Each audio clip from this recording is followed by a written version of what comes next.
Hello दोस्तों, तो आप सब कैसे हैं। मैं उम्मीद करता हूँ आप सब अच्छे और मस्त होंगे। अगर आप अपने रूम में हैं तो अपने रूम की लाइट ऑफ कर लीजिए और अपने कान में एयरफोन्स लगा लीजिए, क्योंकि आज की कहानी बहुत ही डरावनी और भयानक होने वाली है। तो चलिए आपका ज़्यादा समय न लेते हुए इस कहानी को शुरू करते हैं। गांव के बाहर स्थित पुराने महल के बारे में कई कहानियाँ बहुत ही मशहूर थी। कहा जाता था कि उस महल में एक जादूगर रहता है जिसकी शक्तियाँ इतनी भयानक और रहस्यमय थी कि उसने अंधेरे के देवताओं से खुद को अमर होने का वरदान प्राप्त किया था। वह न केवल लोगों की जान से खेलता था, बल्कि उनकी आत्माओं को अपनी शक्ति का स्रोत बनाता था। इस महल की और कोई भी जाने की हिम्मत नहीं करता था। लोगों का मानना था कि जो भी उस महल के पास गया वह कभी लौटकर नहीं आया। हालांकि गांव का एक नौजवान अर्जुन इस कहानी को महज एक अंधविश्वास मानता था। उसे यह विश्वास था कि ऐसा कोई जादूगर वास्तव में अस्तित्व में हो ही नहीं सकता। एक रात अर्जुन ने अपने कुछ दोस्तों के साथ महल जाने का फैसला किया। कहानी का सच पता लगाना जरूरी है, उसने कहा। उसके दोस्त डर से मना कर रहे थे, पर अर्जुन के जबरदस्ती करने के आगे उन सब की एक न चली और वह सब उसके साथ चलने के लिए तैयार हो गए। आखिरकार वे सब एक रात उस महल की ओर चल पड़े। जैसे जैसे वे महल के करीब पहुंच रहे थे, हवा ठंडी और भारी होती जा रही थी।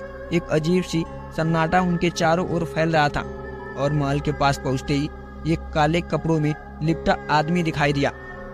उसकी आंखें धधकती हुई आग की तरह चमक रही थी और उसके चेहरे पर एक भयावह मुस्कान थी।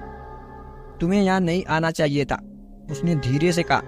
उसकी आवाज गूंजती हुई अंधेरे में फैल गई। अर्जुन ने अपनी हिम्मत जुटाई और बोला, हम जानना चाहते हैं कि यह महल और आप कौन हो। वह आदमी धीरे से हंसते हुए बोला, मैं वही हूँ जिसका तुम लोगों ने वर्षों से सिर्फ नाम सुना है। मैं इस महल का जादूगर हूँ और तुमने मेरे दरवाजे पर दस्तक दी है। अब तुम चाहकर भी वापस नहीं जा सकते। अर्जुन और उसके दोस्तों ने जादूगर की बातें सुनकर सन्न रह गए। इससे पहले कि वे कुछ समझ पाते, जादूगर ने एक मंत्र पढ़ा और अचानक उनके चारों ओर धुंध और अंधेरा फैल गया। जब धुंध छंटी, अर्जुन खुद को महल के अंदर एक विशाल कक्ष में खड़ा पाया। उसके दोस्त गायब थे। कक्ष में चारों ओर विचित्र चित्र थे, रक्त के लथपथ चेहरे, चीखते हुए इंसान और छायाओं से बने हुए भयानक आकृतियां। अर्जुन का दिल अब तेजी से धड़कने लगा था, लेकिन उसने खुद को संभाला और कमरे के दूसरी ओर बने दरवाजे की ओर बढ़ा चला जा रहा था। तभी उसे एक आवाज सुनाई दी, तुम्हारे दोस्त अब नहीं रहे। अगर तुम भी नहीं चाहते कि तुम्हारी आत्मा यहाँ फंसे तो जादूगर का सामना करो। अर्जुन ने मुड़कर देखा। वह वही काला कपड़े वाला आदमी था, पर इस बार उसका रूप और भी भयावह था। उसकी आंखें खून से लाल हो चुकी थी और उसके हाथों से काले धुएं की लकीरें निकल रही थी। मुझे डराने की कोशिश मत करो, अर्जुन ने हिम्मत करके कहा। मैं यहाँ सिर्फ सच जानने आया हूँ। जादूगर हंस पड़ा। सच? तुम सच जानने के योग्य नहीं हो। तुम्हारे आने से मेरी शक्ति और बढ़ गई है।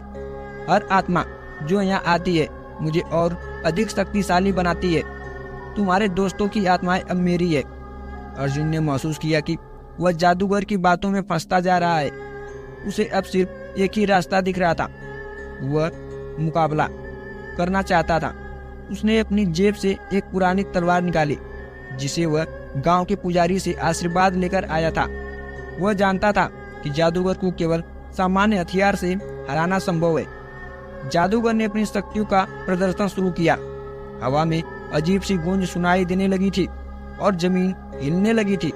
अर्जुन ने तलवार उठाई और जादूगर की ओर दौड़ पड़ा, और जैसे ही उसने तलवार से वार करने की कोशिश की, जादूगर अचानक गायब हो गया और उसकी जगह एक विशाल काय छाया ने ले ली। मैं अमर हूँ, जादूगर की आवाज गूंज उठी। तुम मुझे नहीं हरा सकते।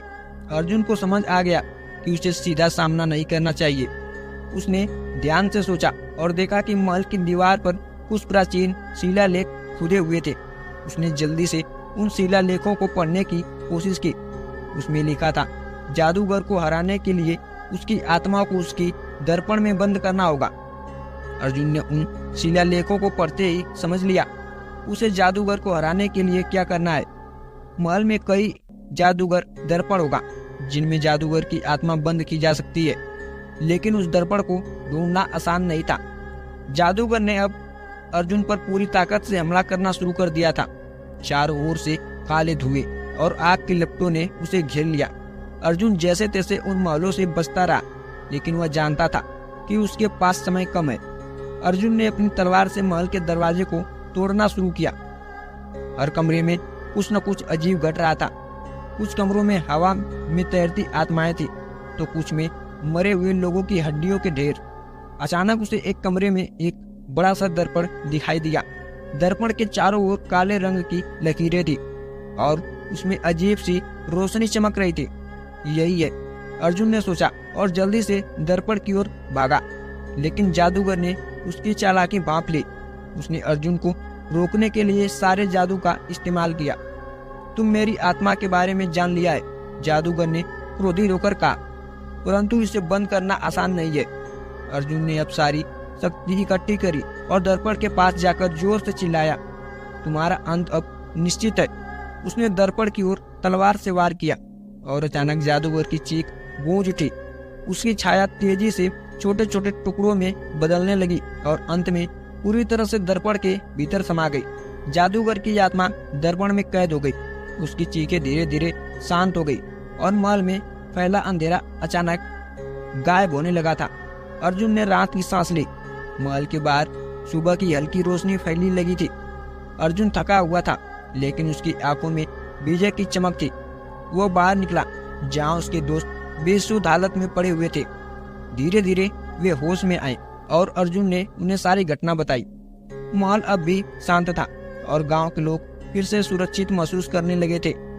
अर्जुन ने दर्पण को गांव के पुजारी को सौंप दिया ताकि जादूगर की आत्मा हमेशा के लिए बंद रहे।